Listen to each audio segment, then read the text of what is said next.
What's up, guys? Your boy, 20K13. Gonna talk about 5 up and 3 down from last night WWE Smackdown. This comes from WhatCulture.com. As almost every regular viewer of WWE programming knows, SmackDown is often treated as an afterthought by the creative team. Mental burnout must take effect following each every 3-hour Monday Night Raw broadcast, so the Thursday night show is routinely left out in the cold. There's no real excuse for that because SmackDown shouldn't simply feel like a Raw retread. All too often that's exactly what happened. This week was certainly no different, but that's not to say there wasn't a lot to enjoy on the show.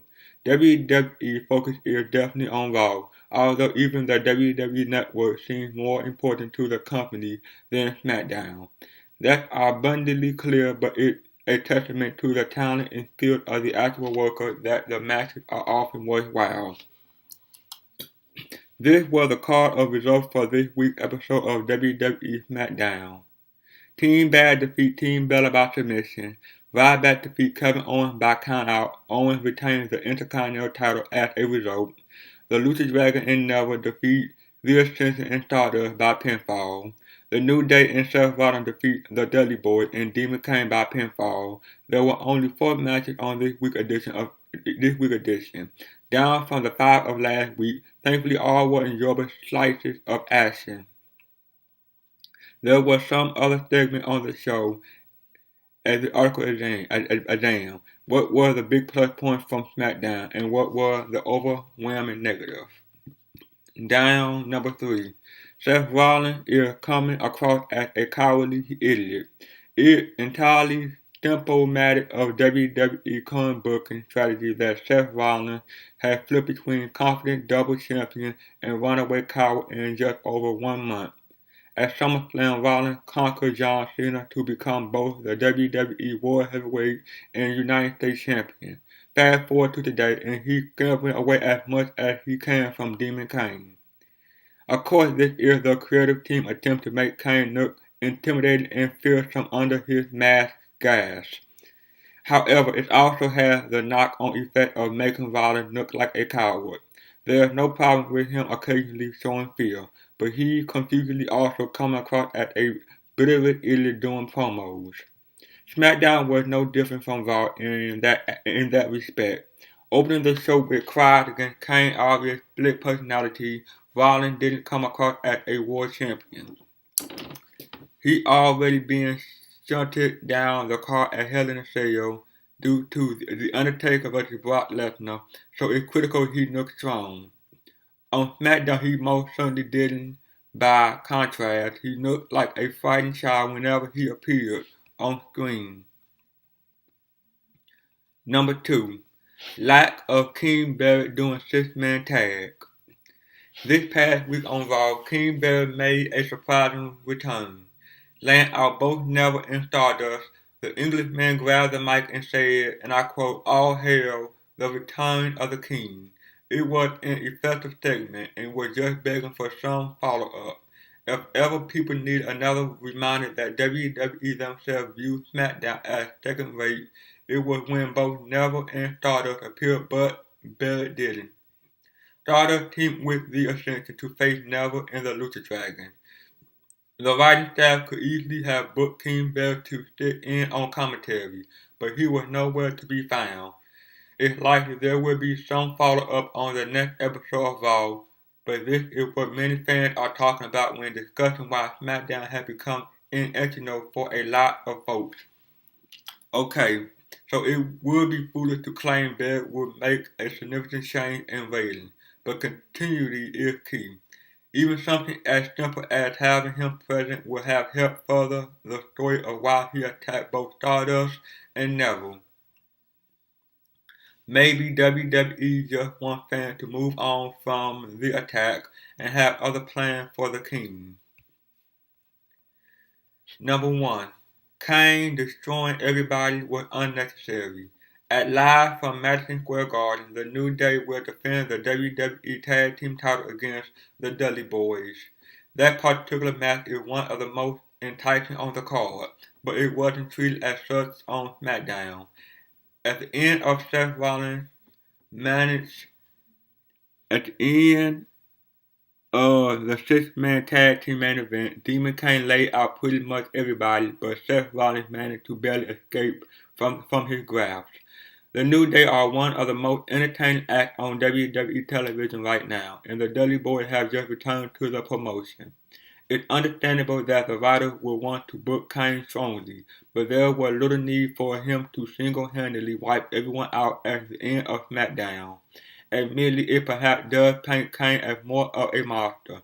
That said, all concerned was treated like little more than cannon fodder. The story was that Kane's frustration grew once he couldn't get to Seth Rollins. Therefore, he decided to take out his anger on the Dudley Boys and the New Day. It would have been better if the New Day had managed to escape, keeping them strong for the title match on the WWE Network. Up number 5. The Lucha Dragon gets showcased. A few months ago, news broke online that Vince McMahon was less than convinced by the impact the Lucha Dragon was making. The duo looked set to be recipient of a push, but those plans seemed to be in line for cancellation. Thankfully, they managed to hit the ball out of the park whenever they've been called upon, such as on this past week's Smackdown.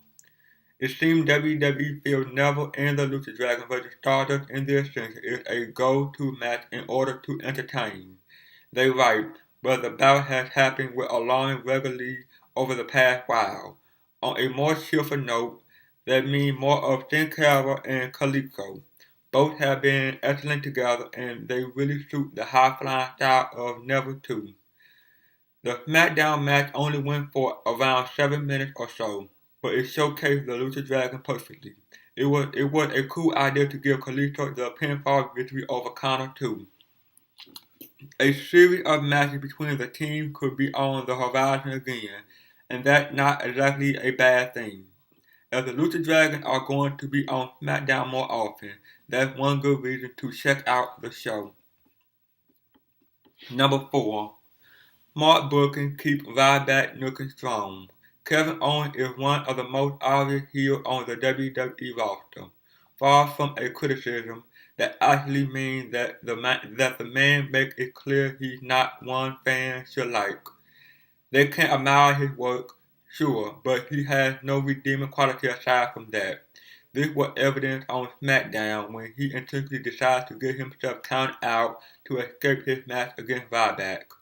This feud over the Intercontinental title is set to continue, so it would have been foolish for creators to book a solid decision.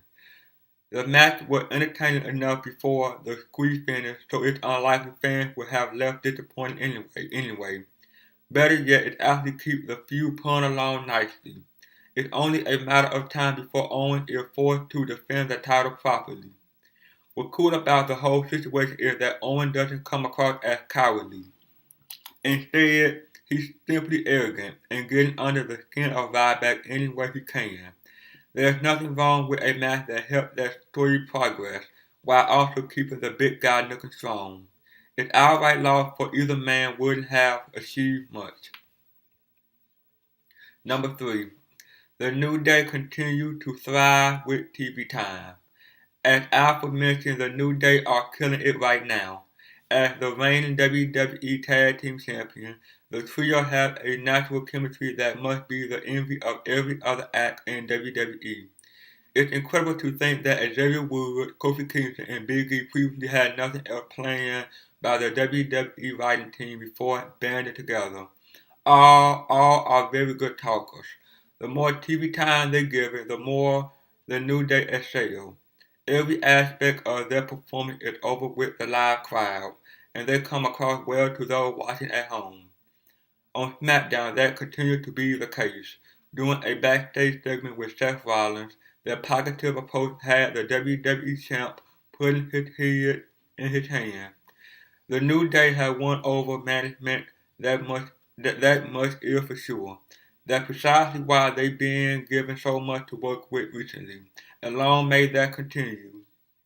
It seems inevitable that they'll eventually lose the WWE Tag Team title to the Dudley Boys, but there's a lot left in the tank for the group. Number 2. Team Bad defeat Team Bella. Sasha Banks, Naomi, and Tamina have largely been the one left out of the mix during the Female Revolution angle in WWE.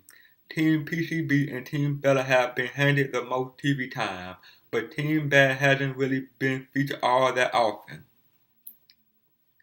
That's why it was so surprising when they wrestled a competitive match against Team Bella on SmackDown and actually won.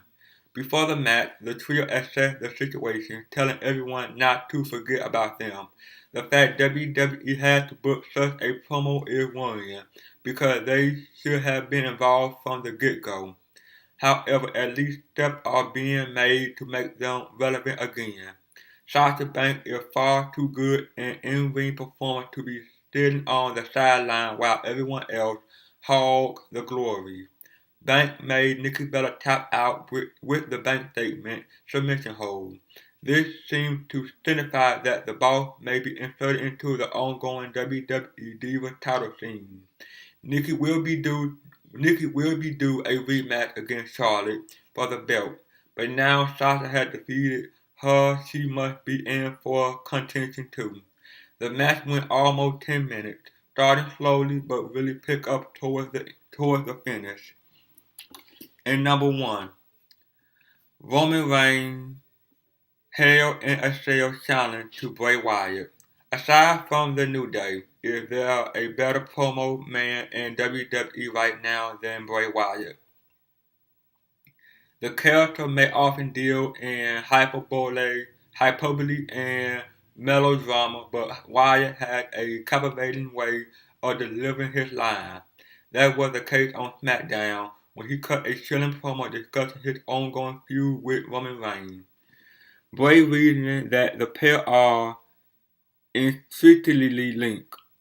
That's a cool idea that Wyatt is slowly trying to turn Reigns into a monster just like himself. Hopefully this is something WWE keeps pressing, because the angle has potential if handled correctly. On the Thursday night show, Roman had a message of his own to deliver to the Eater of Worlds, and it was a big one. In short, Reigns challenged Bray to a Hell in a Cell match. It's unclear right now just how many cell encounters will be booked on the pay-per-view. The Undertaker is already set to clash with Brock Lesnar inside the structure, but it appears Wyatt and Reigns will blow off their feud there too. The match will need more build in order to ensure it's fully satisfying, but it's hard to see WWE are moving Reigns away from the happy promo he was doing earlier this year. Well, that's it, guys. Like, comment, subscribe. See you guys on the next one. Peace.